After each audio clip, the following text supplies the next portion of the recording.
Good morning friends. ഇതുണ്ട് എൻ്റെ rose നിറയെ മുട്ടുണ്ടായിരുന്നു കേട്ടോ. ഇന്നലെ വന്ന് നോക്കുമ്പോൾ തന്നെ നിറയെ മുട്ടായിരുന്നു. പിന്നെ രാവിലെ വന്ന് നോക്കുമ്പോൾ മുട്ടൊക്കെ കൊഴിഞ്ഞിരിക്കുന്നു. പെട്ടെന്ന് എനിക്ക് സംഭവം മനസ്സിലായില്ല. വെച്ചാൽ പുഴുവായിട്ടായിരിക്കും. പിന്നെയാണ് ഇയാളെ കണ്ടത്. എന്താ വെച്ചാൽ പച്ച കളറാണല്ലോ, ഗ്രീനാണല്ലോ ലീഫ്, രണ്ടും ഒരേ കളറാകുമ്പോൾ ആളെ കണ്ട് കിട്ടിയിട്ടില്ല. പിന്നെയാണ് ആളെ നല്ലോണം നോക്കിയാലാണ് ആളെ കണ്ടത്. ഞാൻ കയ്യിലങ്ങ് എടുത്തു. പിന്നെ ആദ്യം പോയിട്ട് ചെടിയിൽ തന്നെ വയറ് നിറഞ്ഞില്ലാന്ന് തോന്നുന്നു. ഇത് കണ്ട എൻ്റെ മുട്ടൊക്കെ നശിപ്പിച്ച്, കുറേ മുട്ട ആൾ നശിപ്പിച്ച് കളഞ്ഞു. എല്ലാം നിറയെ മുട്ടായിരുന്നു. പിന്നെ ഞാൻ ആളെ അങ്ങ് എടുത്ത് കളഞ്ഞു.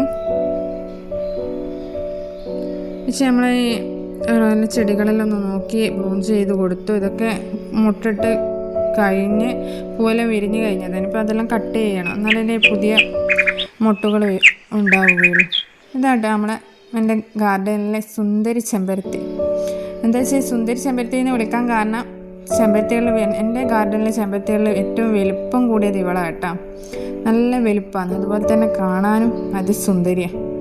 കണ്ടോ, ഇതിൻ്റെ ഉള്ളേറെ ഉറുമ്പുകൾ, കുറച്ച് വലുപ്പം കൂടുതൽ. നമ്മൾ മോർണിങ്ങിന് എഴുന്നേറ്റ് വരുമ്പോൾ ഇവൾ വിരിഞ്ഞിട്ടാണ് നല്ല ഭംഗിയാണ്.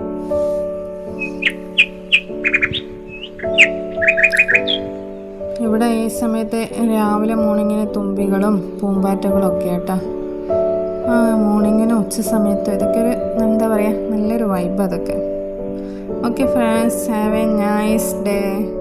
Bye bye.